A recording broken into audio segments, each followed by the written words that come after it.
Primeira coisa que eu quero deixar claro para vocês é contextualizar a LGPD no mundo, tá bom? Então, eu fiz esse mapinha aqui, e aí, muito antes da gente ter uma lei, a gente ter um órgão legislador, a gente já ouvia falar, isso há bem mais de 10 anos, de um negócio que chama de, aqui no Brasil a gente fala muito de Lei Can-Spam, nos Estados Unidos foi o Can-Spam Act. Apesar de ter o nome Lei Can-Spam, ela nunca foi uma lei.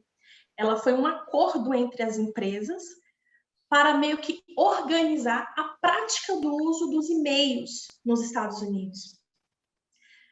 Para quem já teve a oportunidade de visitar os Estados Unidos, essa coisa do e-mail é um negócio muito louco, né? Às vezes você entra para tomar um café, aí ele fala, ganha um outro café de graça se você cadastrar o seu e-mail aqui na nossa lista de clientes, e aí depois você fica recebendo promoção e campanha. Então, era você dava os seus dados, você dava o seu e-mail lá para todo mundo. E, de repente, você não aguentava a quantidade de propaganda que você recebia. Então, essa lei Can-Spam, esse Can-Spam Act, ele surgiu como se fosse um acordo de cavalheiros. As empresas falaram assim, não, vamos fazer o seguinte, você clica nesse botãozinho aqui, você pode pedir para sair da minha lista. Se eu não te tirar da minha lista, eu posso denunciar o seu IP por spam. Então, era quase que um acordo entre as empresas, como a gente deveria respeitar o uso do e-mail e do telefone das pessoas.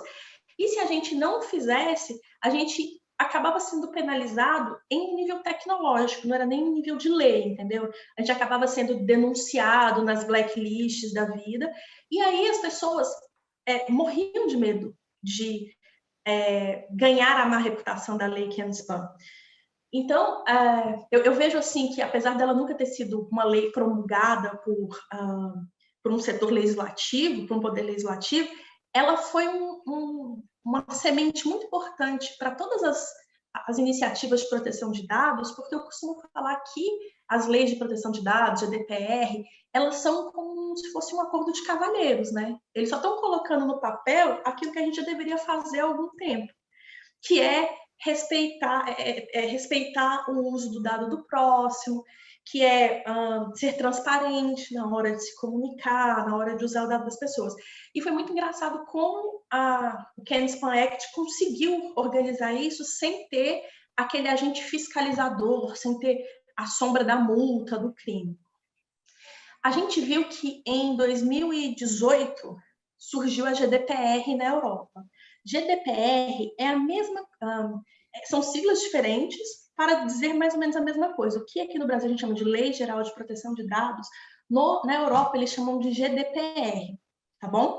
E ela foi promulgada em 2018 e, curiosamente, as pessoas acham que o Brasil formulou a LGPD só porque a Europa já tinha promulgado a GDPR, porque a gente no Brasil, a gente publicou a nossa lei um pouco depois da GDPR.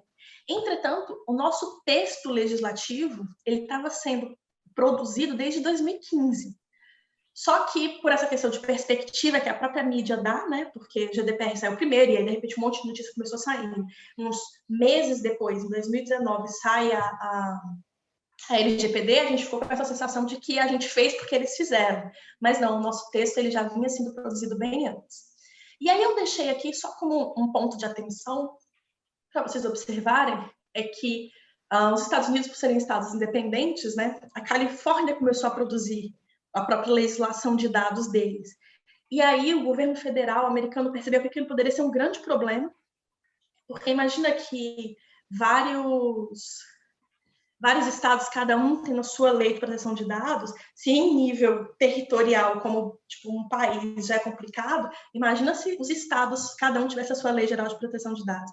Então, eles estão trabalhando numa lei federal de proteção de dados nos Estados Unidos. A iniciativa da Califórnia ficou ali como um benchmark para a gente ver o que virá por aí, tá bom? Bom, com relação... aqui no Brasil ainda eu acho que vale a pena vocês terem apenas como contexto histórico que mesmo antes da LGPD, a gente teve iniciativas de organização do nosso tratamento na web que eles são bastante importantes. A gente teve o Marco Civil da Internet, que ele foi de 2014, e a gente também teve uma lei que foi muito curiosa, que chama Lei Carolina Dickmann, que é de 2012. Não sei se alguém já ouviu falar nessa Lei Carolina Dickmann. Na época, houve uma polêmica que ela mandou o computador dela para formatar, e a empresa técnica que estava formatando o computador dela pegou um monte de foto íntima dela e começou a torturar ela com essas fotos, falando que ia divulgar as fotos se ela não pagasse umas quantias exorbitantes, entendeu? E aí ela jogou esse negócio, jogou a merda no ventilador, como dizem, né? Jogou esse negócio no ar e não aceitou enfim, a ameaça que estavam fazendo para ela. E aí esse caso, obviamente, ganhou tanta repercussão que conseguiram aprovar uma lei que ficou chamada de Lei Carolina Dickmann, que era a criminalização de roubar dados de outras pessoas.